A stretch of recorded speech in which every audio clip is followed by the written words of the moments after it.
গল্প একটু মন দিয়ে ভালো করে পড়লেই, ফুটিয়ে লাইন বিশেষে পড়লেই কিন্তু আমরা যখন ধর্ম কবিতা পড়বে তখন তোমাকে মনে রাখতে হবে যে ধর্ম কবিতায় কার কি ধর্ম ছিল, ভাষা বিজ্ঞান কি এবং তার শাখা প্রশাখা। সেজন্যই দেখো গল্প থেকে আছে 5 মার্কস, কবিতা থেকে আছে 5 মার্কস, নাটক থেকে আছে 5 মার্কস, তারপর থাকছে প্রার্থনা রবীন্দ্রনাথ ঠাকুরের, দেন তিমি ঘননের গান কেন এলো না।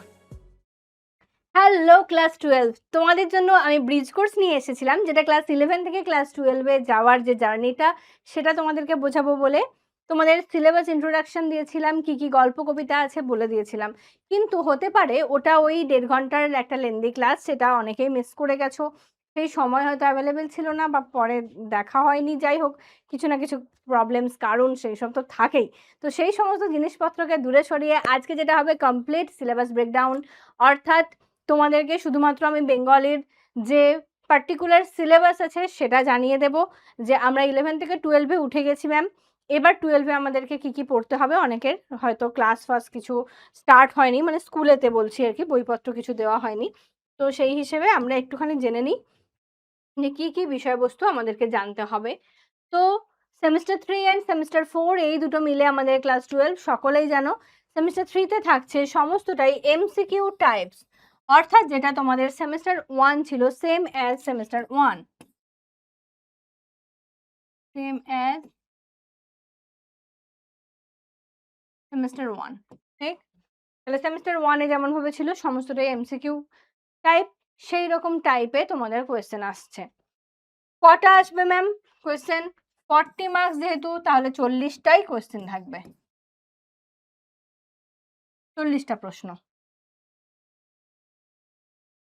এক একটা প্রশ্নের পেছনে এক এক নম্বর, যেটা হয়ে থাকে। তোমাদের থাকছে গল্প, প্রবন্ধ, কবিতা, আন্তর্জাতিক গল্প, ভারতীয় কবিতা, ভাষা, বাংলা, শিল্প সাহিত্য, সংস্কৃতির ইতিহাস, অর্থাৎ যেমনটা 11-এ পড়ে এসেছো প্রায় সেই রকমই বিষয়। তার মাঝে যেটা থাকছে সেটা হচ্ছে যে কি গল্প, প্রবন্ধ, কবিতা সব তো চেঞ্জ হয়ে যাবে অবশ্যই, এটার তো কোনো কন্টিনিউয়েশন থাকে না। এবার এখানে আমাদের মার্কস কত থাকছে, আমরা গল্প পড়বো, সেই গল্পের পিছনে আমাদের কতটা নম্বর ক্যারি করবে। গল্প যখন পড়বো সেখান থেকে আমরা ক্যারি করবে 8টা নম্বর, 8টা নম্বর কম নয়। গল্প একটু মন দিয়ে ভালো করে পড়লেই, ফুটিয়ে লাইন বিশেষে পড়লেই কিন্তু আমরা এই সমস্ত 8 নম্বরটা পেতে পারি। দ্বিতীয়, প্রবন্ধ থেকে থাকছে 5, সেম অ্যাজ গল্প বলতে পারি, গল্প যেভাবে লাইন বাই লাইন তোমাকে পড়তে হবে সেইভাবেই। কবিতার ক্ষেত্রে থাকছে 7 নম্বর। এমসিকিউ মানেই তোমাদেরকে প্রত্যেকটা লাইনেরই মানে বিষয়বস্তু জেনে রাখতে হবে, পড়তে হবে, জানতে হবে।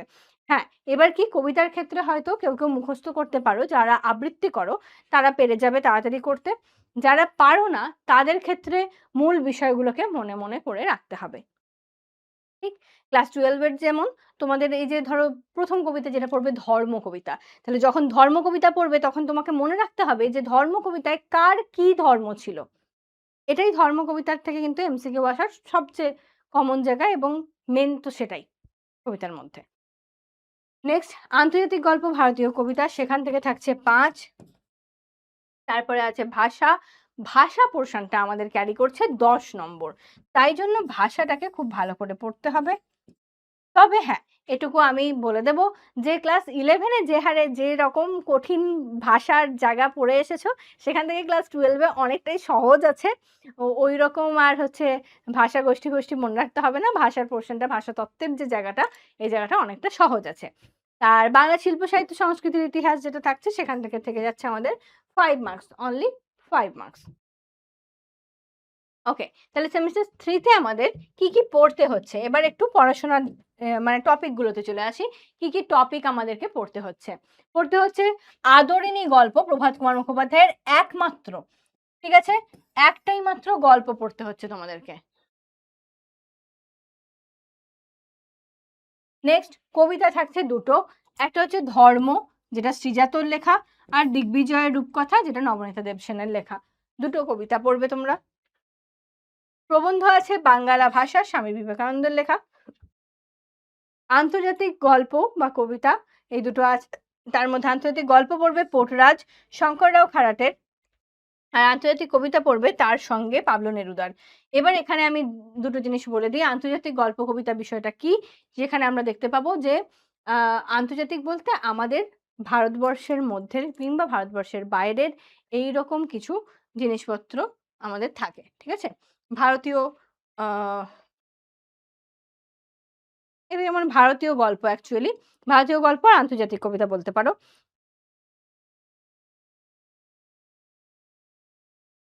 মানে অন্য ভাষায় লেখা ভারতের।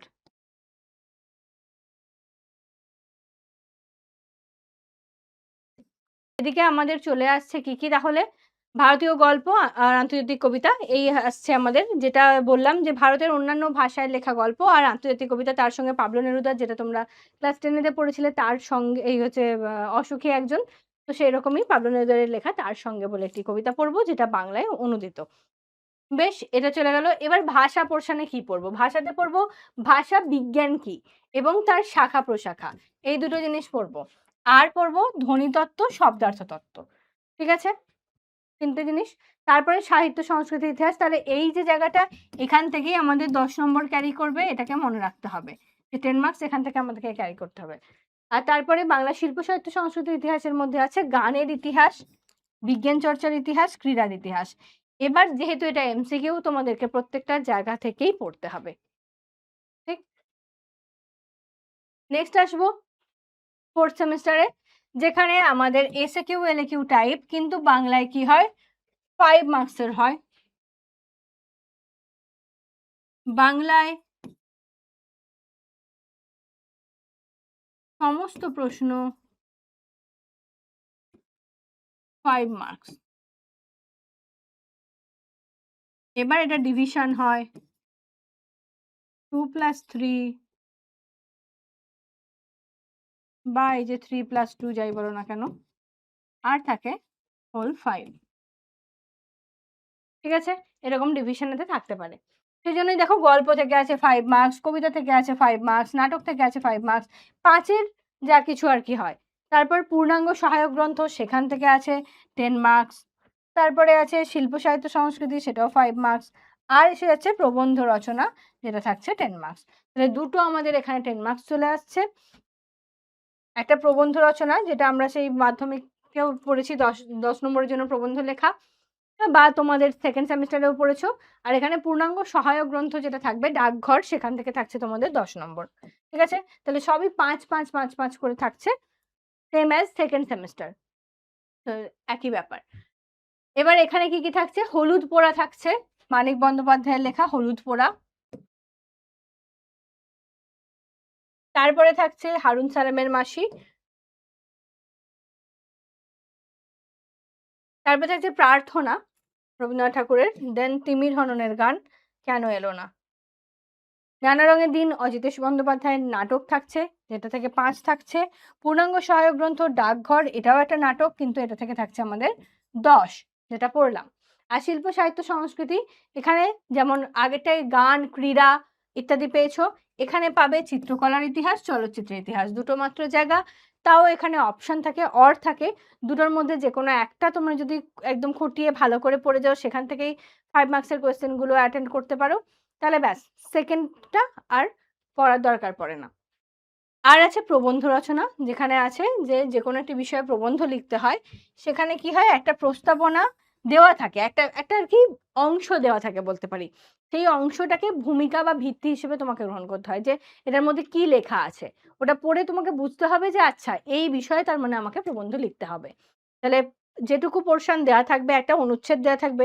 অনুচ্ছেদটা পড়ে তোমাকে বুঝতে হবে যে সেটা তোমাকে ভ্রমণ নিয়ে বলেছে, বইমেলা নিয়ে বলেছে, নাকি তোমার জীবনের কোনো অভিজ্ঞতা নিয়ে বলেছে, নাকি ছাত্র শিক্ষক সম্পর্ক নিয়ে বলেছে, কি নিয়ে বলেছে? যাই হোক যেকোনো টপিক হতে পারে। সেই টপিকটা বুঝে বাকি অংশটা তোমাকে পরিণতি দান করতে হবে। ঠিক?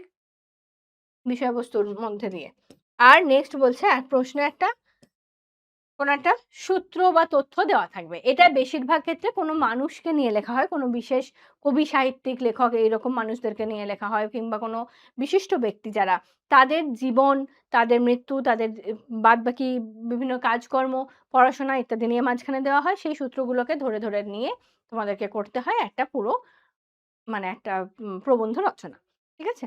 এই হয়ে যায় বিষয় আমাদের। তাহলে সেমেস্টার 3 এবং সেমেস্টার 4 তে এই সমস্ত বিষয় চলে গেল। তার সাথে তোমাদের থাকে একটা সেটা হচ্ছে প্রকল্প। এটা প্লাস আমি প্রকল্প করে দিচ্ছি।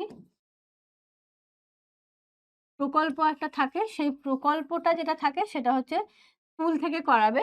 বিভিন্ন রকম প্রকল্পের বিষয় হয়। সেই বিষয়গুলো স্কুল থেকে যেকোনো একটা বিষয় তোমাদেরকে বলে দেওয়া হবে, কিংবা হয়তো ৩-৪ রকম যে বিষয় আছে, ৩-৪ রকম বিষয় বিভিন্ন স্টুডেন্টের মধ্যে ভাগ করে দেওয়া হতে পারে। আমরা যখন 11-12 এ পড়েছি আমাদেরও এরকম বিভিন্ন বিষয় ছিল। তো আমাদের যেমন ভাগ করে দেওয়া হতো যে, "তুই এটা করবি, তুই ওটা করবি।" এরকম ভাগ করে দেওয়া হতে পারে। তো হচ্ছে সেরকমভাবে তোমাদের প্রকল্পের বিষয়গুলো স্কুল অবশ্যই তোমাদেরকে বুঝিয়ে দেবে। আশা করছি আজকে শুধুমাত্র আমার যেটা টপিক ছিল সেটা হচ্ছে যে, আমাদের সেমেস্টার 3 এবং সেমেস্টার 4 তে কি পড়তে হবে, আমাদের সিলেবাস কি আছে, সেটুকু আমি তোমাদেরকে বোঝাতে পেরেছি। আর থ্যাংক ইউ সো মাচ। আশা করছি আবারও কখনো না কখনো, কোনো না কোনো ভিডিওতে দেখা হবে। পড়াশোনা স্টার্ট করে দাও, পড়তে থাকো আর ভালো রেজাল্ট করো। টাটা।